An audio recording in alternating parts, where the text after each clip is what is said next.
Mi esposa pensó que no me daba cuenta, pero noté pequeños cambios en ella. Así que, en silencio, moví todos mis bienes y esperé. Luego, ella realmente solicitó el divorcio, esperando llevarse todo, solo para descubrir que no quedaba nada que reclamar. He estado leyendo las publicaciones aquí por un tiempo, creyendo que nunca tendría mi propia historia que contar. Sin embargo, la vida tiene una forma de sorprenderte, y he estado cargando con esto durante meses. Necesito desahogarme. Déjenme ser claro, nunca he sido el tipo de persona que saca conclusiones precipitadas o asume lo peor.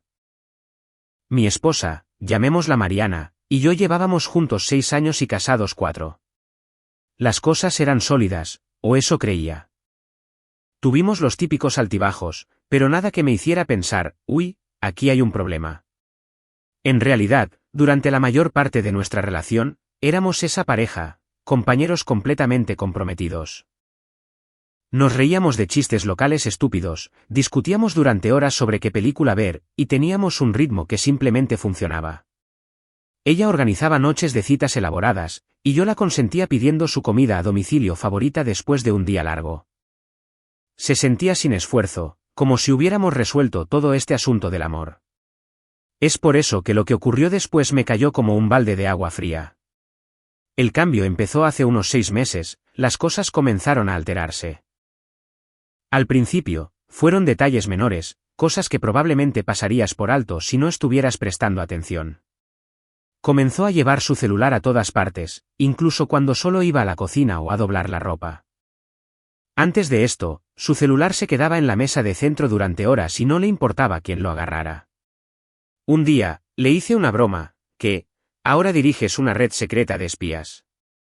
Se rió y respondió que no, que en el trabajo le habían estado mandando muchos correos. Bueno, está bien. Pero unos días después, le puso una contraseña. Eso me tomó por sorpresa porque nunca antes había usado una. Cuando le pregunté casualmente por qué, respondió algo vago sobre seguridad y hackers. No insistí porque no quería parecer paranoico, pero simplemente se sentía raro. Y la cosa no terminó ahí. Empezó a contestar llamadas fuera de la habitación, algo que nunca había hecho. Tampoco era sutil, su celular sonaba y decía, «Ay, deja contesto esto rapidito», antes de desaparecer en la recámara o afuera en el patio. Si le preguntaba quién era, simplemente decía, «Solo un compañero del trabajo». Luego noté un nuevo hábito de dejar su celular boca abajo sobre la mesa. No tenía idea de que eso fuera una señal hasta que me acerqué a darle algo y ella rápidamente quitó su teléfono del camino. Fue uno de esos momentos que si parpadeas te lo pierdes, pero se me quedó grabado. Creciente distancia, sin embargo, no todo se trataba del celular. Empezó a sentirse distante.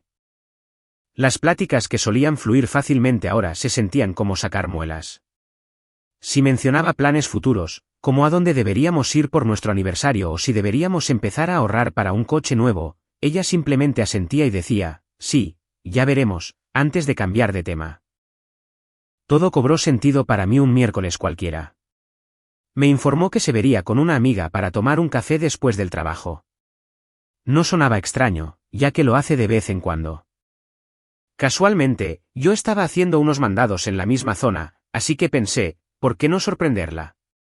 Será un lindo detalle. Sin embargo, cuando llegué, no estaba con su amiga. Estaba parada afuera de la cafetería caminando de un lado a otro con el celular pegado a la oreja. Me quedé en mi auto porque algo en su forma de hablar parecía serio.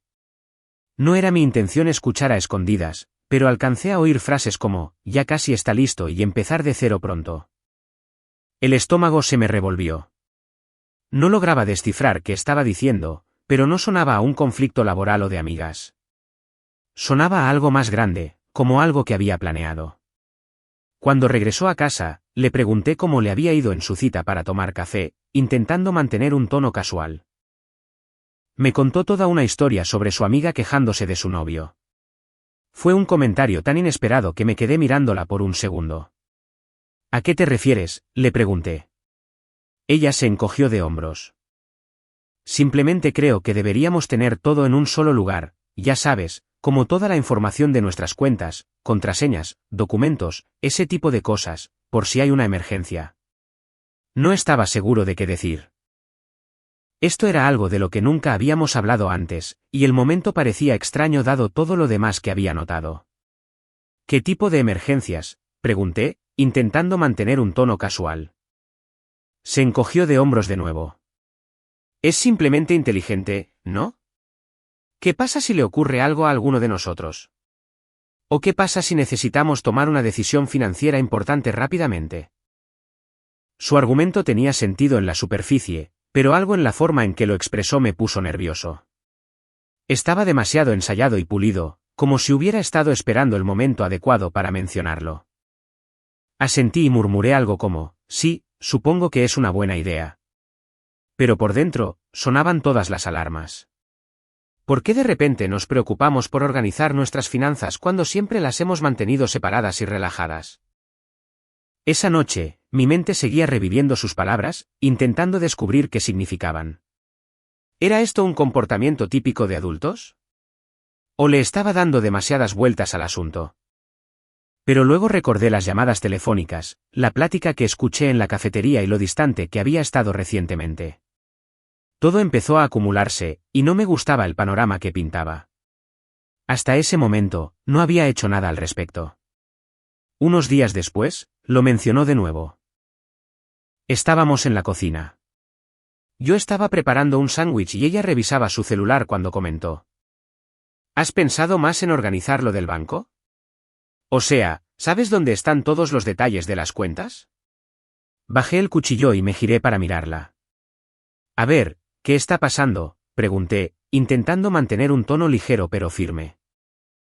Has estado sacando mucho el tema de las finanzas últimamente. ¿Hay algo de lo que necesitemos hablar? Finalmente levantó la vista de su celular, asombrada de que la hubiera presionado al respecto. No, no pasa nada malo, respondió apresuradamente, lo que me hizo soltar una risita nerviosa. Solo creo que es importante. Eso es todo, ya sabes, para emergencias. ¿Emergencias como qué? Se encogió de hombros con una expresión indescifrable. No sé, cosas de la vida. No es la gran cosa, te lo prometo. Solo creo que es algo de lo que deberíamos estar al pendiente. Su respuesta pareció ambigua y demasiado vaga. Asentí y dejé pasar el tema. Pero la forma en que evitó dar una respuesta directa me hizo sospechar aún más. Ya no parecía una sugerencia casual. Se sentía como si estuviera ocultando algo, pero no tenía idea de qué era. Así que, al día siguiente, mientras ella estaba en el trabajo, decidí revisar nuestras finanzas. Abrí nuestra cuenta mancomunada en línea y descubrí algo inesperado. Durante el último mes, se habían realizado algunos movimientos. Nada grande, pero sí pequeñas cantidades que no parecían tener un propósito claro. No estaban destinadas al pago de servicios, el súper ni nada similar. No quería sacar conclusiones precipitadas, pero parecía que había estado retirando dinero de la cuenta por alguna razón que no lograba descifrar. Consideré enfrentarla, pero algo me decía que esperara. Si me equivocaba, me vería ridículo, y si estaba en lo cierto, tenía que ser cuidadoso. Esto me estaba carcomiendo por dentro, así que contacté a alguien de mi confianza, un viejo amigo de la universidad que casualmente también es abogado. Le conté lo que descubrí intentando no sonar como un teórico de la conspiración. Mira, comentó después de que le expliqué todo. No estoy diciendo que definitivamente esté pasando algo, pero no estás loco por querer estar preparado. Si te preocupa proteger tus bienes, ahora es el momento de hacerlo. Más vale prevenir que lamentar. Me guió a través de lo que podía hacer con procedimientos sencillos para asegurar que mis finanzas estuvieran protegidas si algo pasaba. Admito que tomar una acción tan drástica se sentía fuera de lo normal. Se sentía como si me estuviera preparando para algo terrible, a pesar de que no estaba seguro de que andaba mal. Pero cuanto más lo consideraba, más sentido tenía. Si ella realmente tramaba algo, y empezaba a sospechar que así era, necesitaba defenderme. No fue una decisión fácil de tomar. Sin embargo, esto no se trataba solo de dinero o bienes. Se trataba de la vida que habíamos creado juntos. No dejaba de repetir en mi cabeza imágenes del día de nuestra boda, las pláticas de madrugada sobre nuestros sueños y las pequeñas y raras bromas que compartíamos. ¿Cómo llegamos hasta aquí? ¿A esto había llegado nuestro matrimonio? La idea de tomar estas medidas se sentía como admitir la derrota, como si estuviera abandonando oficialmente la confianza que antes compartíamos. Esa misma tarde, mientras ella no estaba, me senté en mi escritorio y saqué mi laptop. Me temblaba la mano al abrir la computadora y empezar a revisar todo, cuentas bancarias, cuentas de inversión y las escrituras de la casa. Cada documento que analizaba se sentía como una traición. Pero una voz persistente en mi cabeza me recordaba que esto se trataba de supervivencia, no de sabotaje. No tenía la intención de lastimarla. No podía quitarme la idea de que si no actuaba ahora, me arrepentiría después. Hice una lista de todo lo que podía transferir y cómo hacerlo sin levantar sospechas. Mientras tecleaba, sentí un peso aplastante en el pecho. Había confiado plenamente en ella durante años. Y ahora aquí estaba, jugando a la defensiva contra la persona que pensé que siempre me apoyaría. Luego llamé a mi mamá y le expliqué por qué necesitaba su ayuda, aunque no con lujo de detalles. Necesito que guardes algunas cosas a tu nombre por un tiempo. No es nada malo, solo algo que necesito hacer para protegerme, por si acaso. Se quedó en silencio por un minuto, probablemente intentando descifrar lo que no le estaba diciendo. ¿Estás bien?, me preguntó, con la voz llena de ansiedad. Sí, le mentí. Es solo una precaución, nada de qué preocuparse. No me presionó, pero pude notar la pausa en su voz cuando respondió, claro, mijo. Lo que necesites. Colgué el teléfono con una extraña mezcla de alivio y vergüenza. Odiaba involucrarla en este enredo, pero saber que me respaldaba me dio cierta estabilidad en un entorno que de otra manera sería caótico. Para cuando ella llegó a la casa, yo ya había comenzado el proceso. Moví la mayor parte de mis bienes, nuestras inversiones en efectivo e incluso la casa a nombre de mi mamá.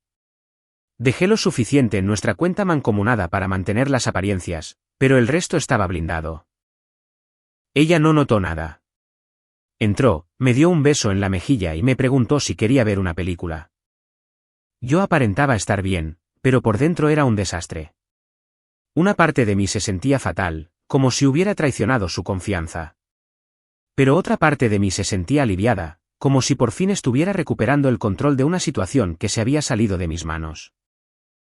Durante los siguientes 3 días, intenté mantener una rutina normal. No quería que se diera cuenta de que algo había cambiado. Ella parecía estar contenta, incluso inusualmente alegre por momentos. Sin embargo, en lugar de tranquilizarme, eso aumentó mis sospechas. Si estaba tramando algo, hacía un trabajo excelente ocultándolo. Lo que más me llamó la atención, no obstante, fue que no volvió a sacar el tema de las finanzas, ni siquiera después de que la cuestioné la última vez. Fue como si el tema se hubiera esfumado de su memoria. Al principio, creí que había exagerado y que ella simplemente había dejado el tema porque no era relevante. Pero cuanto más lo pensaba, más me daba cuenta de que lo estaba evitando, casi como si tuviera miedo de volver a mencionarlo después de que la presioné. Noté que se me quedaba viendo un par de veces, como si estuviera evaluando mi estado de ánimo o contemplando si decir algo. Cada vez que yo me daba cuenta, ella regresaba rápidamente su atención a lo que fuera que estuviera haciendo con su celular, la televisión o un libro. Era sutil, pero ahí estaba. Sentía como si estuviera esperando que yo sacara el tema, como si no quisiera forzar la situación de nuevo. El silencio solo me ponía más ansioso. No era propio de ella dejar pasar algo que consideraba esencial. Y la forma en que lo evadía, de pronto, parecía deliberada. Si estaba tanteando el terreno, no se estaba metiendo al agua. Si estaba esperando algo, yo no iba a darle luz verde. Fuera cual fuera su siguiente movimiento, sabía que tenía que estar un paso adelante. Algo se acercaba, pero no sabía cuándo ni cómo. Lo único que podía hacer era prepararme. Esa noche, me aseguré de que todo estuviera firme. Volví a revisar el papeleo, verificando cada detalle de las transferencias de bienes a mi mamá, la casa y los ahorros. Ahora todo estaba legalmente a su nombre, blindado en un fideicomiso incontestable. Incluso la llamé para confirmar que tuviera todos los documentos necesarios. Habían pasado 2 semanas y todo parecía normal, demasiado normal. Francamente, estaba actuando más cariñosa, e incluso empezó a platicar de temas no relacionados, como el trabajo o que deberíamos cenar. Me sacó de onda porque había estado distante durante meses, evitando cualquier cosa que no fueran conversaciones superficiales. Una parte de mí empezó a cuestionarse si había estado exagerando todo el tiempo. Quizás su extraña conducta era simplemente estrés o algo que yo no comprendía. Pero luego, un viernes cualquiera por la noche, me sentó en el sofá, apagó la televisión y me dijo: «Tenemos que hablar». Se me revolvió el estómago de inmediato. Sabía lo que iba a decir antes de que lo hiciera. «Creo que deberíamos divorciarnos», me soltó con una voz tan tranquila que parecía ensayada. No estaba furiosa ni emocional. Fue simplemente frío, como si me hubiera dicho que nos habíamos quedado sin leche. Me le quedé viendo, sin saber cómo responder, mientras me explicaba sus motivos. Mencionó que necesitaba espacio, que quería descubrirse a sí misma y que sentía que había perdido su identidad en el matrimonio. Frases típicas de ruptura que en realidad no explicaban nada. Pero luego dijo algo que cambió el tono. «Ya sabes, he hecho muchos sacrificios por ti a lo largo de los años, y no creo que realmente los valores. Merezco más». Esa última parte me dolió. No era solo que quisiera terminar la relación. Era que lo planteaba como si yo le debiera algo, como si todo fuera culpa mía y ella simplemente estuviera reclamando lo que le correspondía. Mientras estaba sentado ahí, intentando entender lo que decía, surgió una nueva pregunta.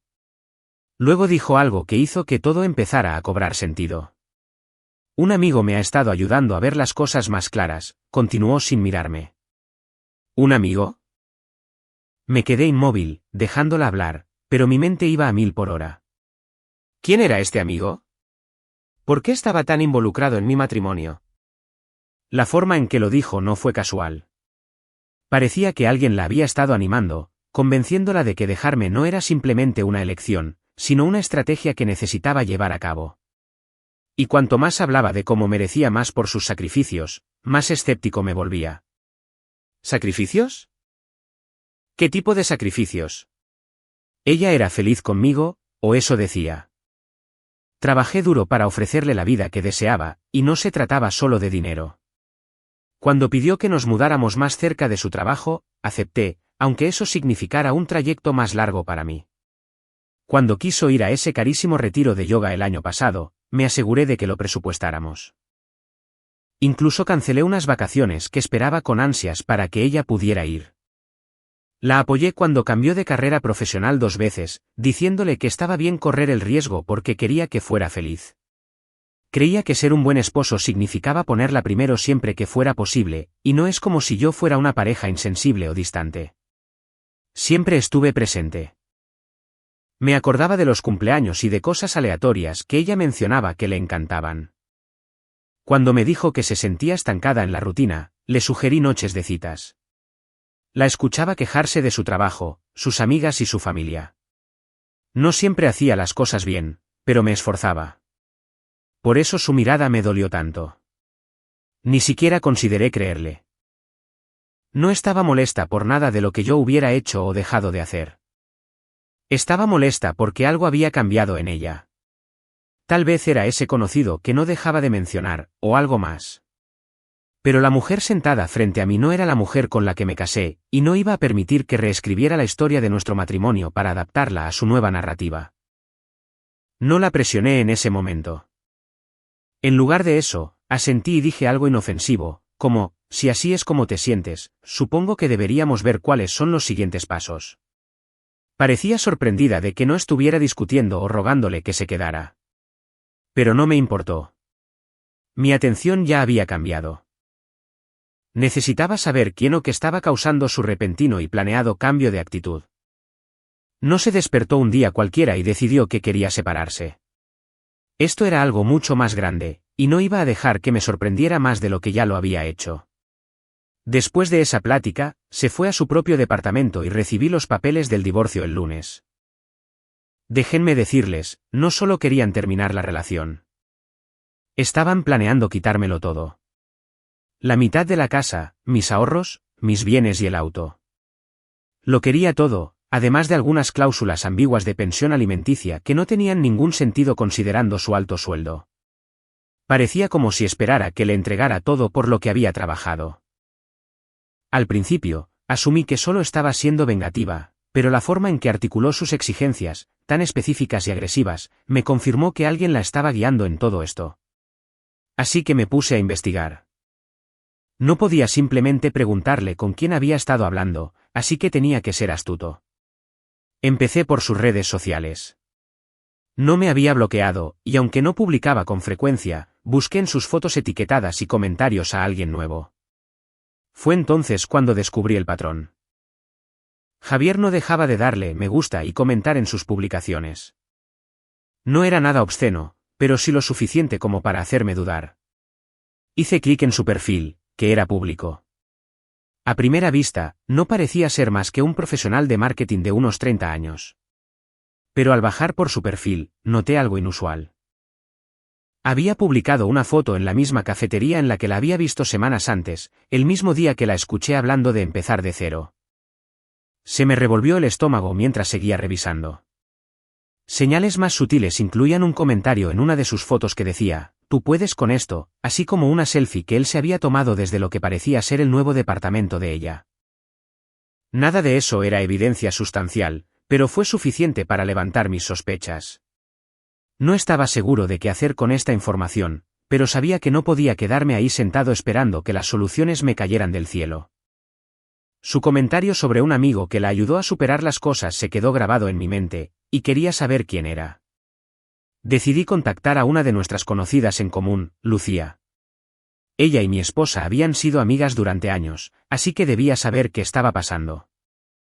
Al principio, mantuve una plática ligera, preguntándole si había hablado últimamente con mi esposa o si algo le parecía extraño. Lucía reaccionó rápidamente, diciendo que no tenía idea sobre ese amigo ni sobre ninguna sugerencia. Hice algunas preguntas más directas, pero cortó la conversación a la defensiva, afirmando que no podía ayudarme. Toda la situación se sintió apresurada, como si estuviera tratando de evitar involucrarse. Como no estaba dispuesto a rendirme, llamé a otra amiga, Elena. Seguí el mismo patrón, explicándole que solo estaba intentando darle sentido a las cosas. Al principio se mostró aprensiva y respondía vagamente a mis preguntas. Cuando la presioné un poco más, terminó rápidamente la llamada, dejándome aún más escéptico que antes. Me quedé ahí frustrado, tratando de descubrir mi siguiente paso. Entonces, para mi asombro, Elena me devolvió la llamada. Me dijo que necesitaba asegurarse de que lo que me iba a decir no le trajera problemas después. Le aseguré que no sería así, y tras una larga pausa, me reveló lo que sabía. Aparentemente, mi esposa había estado pasando mucho tiempo con alguien llamado Javier, a quien conoció en el trabajo. Elena afirmó que no sabía mucho más, pero por lo que había escuchado, Javier estaba muy activo en los consejos de divorcio que estaba recibiendo mi esposa. Escuchar ese nombre fue como ver una pieza de rompecabezas encajando en su lugar. Era evidente que esto era más que solo su necesidad de espacio o de encontrarse a sí misma. Había alguien más en la escena dirigiendo sus decisiones, y estaba ansioso por descubrir por qué. Decidí enfrentarlo a mi manera. Ese sábado, me dirigí al edificio de su departamento y me estacioné a una cuadra de distancia, intentando confirmar lo que ya sospechaba. Unas horas después, ella y Javier salieron del edificio. No se tomaron de la mano ni nada, pero la forma en que caminaban juntos, muy pegados, inclinándose para platicar, fue más que suficiente. Se subieron al coche de él y se alejaron, dejándome sentado ahí, mirando fijamente el lugar donde habían estado. No los seguí. No necesitaba hacerlo. En ese punto, era evidente que no simplemente había dejado de amarme. Se había estado preparando para irse con alguien más. Y ahora todo tenía sentido. El distanciamiento inesperado, las preguntas sobre el dinero, las exigencias agresivas y los papeles del divorcio. No solo me estaba abandonando.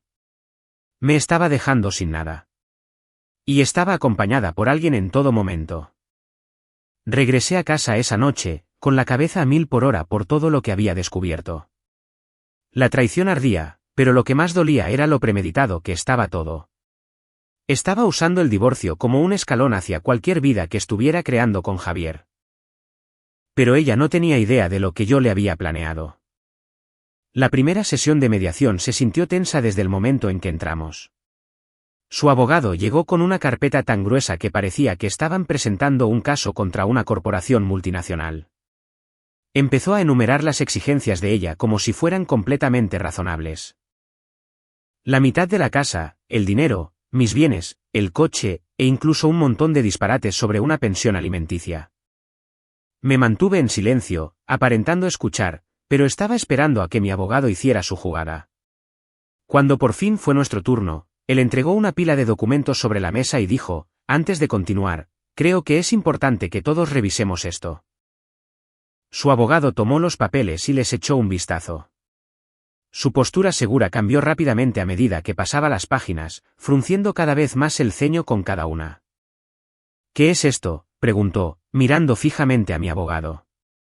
Estos documentos muestran la transferencia de todos los bienes principales a un fideicomiso a nombre de la madre de mi cliente, dijo mi abogado con calma. Las transferencias se completaron varias semanas antes de la demanda de divorcio, y el fideicomiso es completamente legal e irrevocable. La sala se quedó en un silencio absoluto. El abogado de ella la miró con confusión y frustración. «No mencionaste esto», le reclamó secamente. Ella le arrebató los papeles de las manos y los hojeó. Su rostro se puso rojo. «Esto no puede ser real», dijo, mirando las firmas notariadas y las fechas. Luego se giró hacia mí, y su expresión pasó de la incredulidad a la rabia. «Planeaste esto», murmuró, viéndome como si yo hubiera cometido un crimen atroz. «Sabías que iba a presentar la demanda y preparaste esto para joderme». No respondí. Me quedé ahí sentado, dejando que atara cabos por su cuenta. Su abogado, evidentemente agitado, le pidió al mío que diera más detalles, así que lo hizo lentamente, deliberadamente, y con cada pieza de evidencia necesaria para hacer las transferencias irrefutables. Las fechas coincidían con exactitud, demostrando que yo había transferido todo mucho antes de que ella solicitara el divorcio. Las firmas estaban debidamente notariadas y el fideicomiso era sólido. No había nada que pudieran hacer para impugnarlo. Ella estaba furiosa. «Eres increíble», dijo, inclinándose hacia adelante en su silla. «No puedo creer que me hagas algo así». Yo seguí sin decir nada. ¿Qué había que decir? Esto no se trataba de que yo le hiciera algo a ella. Esto era para defenderme porque ella había dejado en claro que no se iba a ir por las buenas. La sesión terminó con su abogado diciendo algo sobre la necesidad de replantear su estrategia. Pero todos en la sala sabían que no tenían más jugadas por hacer. Cuando salimos del edificio, me llevó a un lado en el pasillo. Su expresión era una mezcla de rabia y desesperación. «Esto no ha terminado», agregó en voz baja. «Te vas a arrepentir de esto». Yo solo la miré y le dije, «Ya me arrepiento de haber confiado en ti. Ese es el único arrepentimiento que tengo». Las cosas escalaron más rápido de lo que había anticipado después de la sesión de mediación. Ella entró en modo de crisis total casi al instante. Empezó con un sinfín de llamadas. Al principio parecía estar calmada, incluso arrepentida, dejando mensajes de voz que empezaban con, «Creo que solo necesitamos platicar», o «Sé que esto se puso feo, pero podemos arreglarlo». Cuando no contesté, el tono cambió. Para el segundo día, sus mensajes alternaban entre llantos y gritos. En un mensaje de voz se lamentaba de haber cometido un error y de no querer perder lo que habíamos creado juntos. Luego, estallaba en furia, acusándome de ser tacaño y cruel, culpándome de todo lo que estaba mal en su vida. Ignoré todo. Mi abogado me dijo que no me enganchara, y honestamente, no quería hacerlo. Yo ya había terminado de jugar sus juegos, pero ella no. Cuando las llamadas y los mensajes no funcionaron, empezó a inventar historias. Amigos en común me informaron que le había estado diciendo a la gente que el divorcio era un engaño y que todo era parte de una farsa mayor, una broma. O sea, ¿quién creería eso? Las fallas en su historia rápidamente se hicieron evidentes. Nuestros amigos empezaron a hacerle preguntas como, si era una broma, ¿por qué presentaste documentos legales reales, o por qué contratar a un abogado y hacer exigencias tan específicas si no iba en serio? Cuando los demás no aceptaron instantáneamente la excusa de la broma, ella insistió aún más. Redobló la apuesta. Dijo que no era una broma, sino más bien una prueba de la fortaleza de nuestra relación. Empezó a hacerse la víctima, afirmando que mi reacción la había lastimado y traicionado, que había ido demasiado lejos y roto la confianza de nuestro matrimonio. Al principio, algunas personas parecieron creerle sus cuentos. Me llegaban correos o comentarios extraños de conocidos diciendo cosas como, «Wow, no me di cuenta de que las cosas estaban tan difíciles para ella». Incluso su hermano me atacó diciendo, «Deberían haberlo platicado en lugar de ser tan drástico». Era molesto, pero sabía que la verdad tarde o temprano saldría a la luz, y así fue. Todo gracias a un amigo en común, llamémoslo Mateo. Mateo y yo no éramos particularmente unidos, pero siempre nos habíamos llevado bien.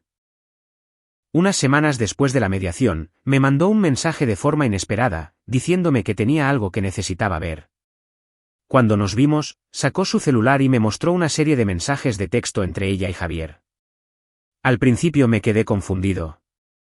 ¿Cómo conseguiste esto?, le pregunté, revisando rápidamente los mensajes. Mateo me reveló que él y Javier tenían un amigo en común que había escuchado sus pláticas. Aparentemente, este conocido en común había empezado a preocuparse por cómo iban las cosas, en especial cuando Javier comenzó a presumir sobre cómo le estaba ayudando a ella a asegurar su futuro. No le tomó mucho tiempo a ese amigo en común descubrir lo que asegurar su futuro significaba realmente, intentar dejarme en la calle. Sintiéndose pésimo por guardar silencio, tomó capturas de pantalla de los mensajes y se los envió a Mateo, creyendo que él tenía una mejor relación conmigo y podría advertirme. Este tipo ha estado jugando a dos bandos, me explicó Mateo, negando con la cabeza. Él le ha estado metiendo ideas para que te quite todo, mientras le hace creer que estará ahí para ella después. Mateo me pasó el teléfono y me dijo, pensé que debías saberlo, no te mereces esto, hermano. Los mensajes eran terribles. Ella no solo se estaba desahogando con Javier sobre el divorcio. Estaba planeando activamente sus futuros pasos con él y él la estaba guiando en el proceso. Un mensaje de ella decía, una vez que el acuerdo esté listo, tendremos todo lo que necesitamos. Solo necesito que él acepte los términos. Javier le respondió, no te eches para atrás. Hazlo sentir culpable si es necesario. Te lo debe. Empezaremos de cero una vez que tengas el dinero. Me quedé ahí sentado mirando el celular de Mateo, intentando procesar lo que estaba leyendo. Esto no era un malentendido ni una respuesta emocional a un matrimonio fracasado. Esto era una manipulación fría y deliberada. Le di las gracias a Mateo y se fue. Pero mis pensamientos iban a toda velocidad. Todo tenía sentido ahora. Su aislamiento abrupto, su obsesión con nuestras finanzas y sus exigencias abusivas durante el divorcio. Todo era parte de un plan que ella había estado tramando a mis espaldas con Javier. Los mensajes pronto circularon entre nuestros amigos en común. Mateo los compartió con unos cuantos y rápidamente se corrió la voz. De pronto, la historia de ella dejó de ser creíble. Las personas que antes habían sido indiferentes, o que incluso la apoyaban, empezaron a alejarse, el cambio fue casi inmediato. Gente que antes la había defendido o se había mantenido neutral, de repente la vio por quien realmente era. Hasta sus aliados más cercanos empezaron a marcar su distancia. Para cuando se finalizó el divorcio, ella solo se quedó con sus cosas personales. Su abogado desestimó silenciosamente su demanda tras reconocer que no había base legal para sostenerse. Todas esas exigencias descaradas se habían desmoronado bajo el peso de los documentos que presenté, y el fideicomiso que establecí con mi mamá era inquebrantable. Javier pareció esfumarse en cuanto las cosas se empezaron a complicar. No me sorprendería que la hubiera utilizado a ella tanto como ella me utilizó a mí. Por lo que pude notar, él había estado alimentando sus fantasías de independencia y de un nuevo comienzo. Pero en el momento en que se hizo evidente que no se llevaría nada, él desapareció. Sin Javier de su lado, la confianza de ella se fue a pique. Las llamadas y mensajes continuaron, pero se volvieron cada vez más desesperados. Ya no me acusaba de nada. Rogaba, ¿podemos platicar, por favor? Haré lo que sea para arreglar esto. En un mensaje de voz mostró una postura diferente, no tienes que perdonarme, pero ¿no podemos simplemente arreglar esto y seguir adelante? Renunciaré a todo si tan solo platicas conmigo. No le respondí. No podía hacerlo. Ya era demasiado tarde para revertir el daño. Incluso su familia empezó a alejarse. Su hermano me contactó en una ocasión disculpándose por algunas de las cosas que me había dicho antes, cuando creyó su versión de la historia. No sabía lo que te estaba haciendo, me dijo. Perdón por haber creído en su palabra. En cuanto a mí, me quedé con la casa, mis ahorros y algo que no había experimentado en mucho tiempo, paz mental. Mi mamá, como siempre, fue mi pilar. Llegó con botes de pintura y una lista de sugerencias para ayudarme a reclamar el espacio como mío. Ahora siento que la vida vuelve a ser mía. Se acabó eso de cuestionar cada pequeña interacción. Ya no me siento traicionado, solo siento paz. Ella es un capítulo de mi historia que ya no leo. Y el resto del cuento depende completamente de mí.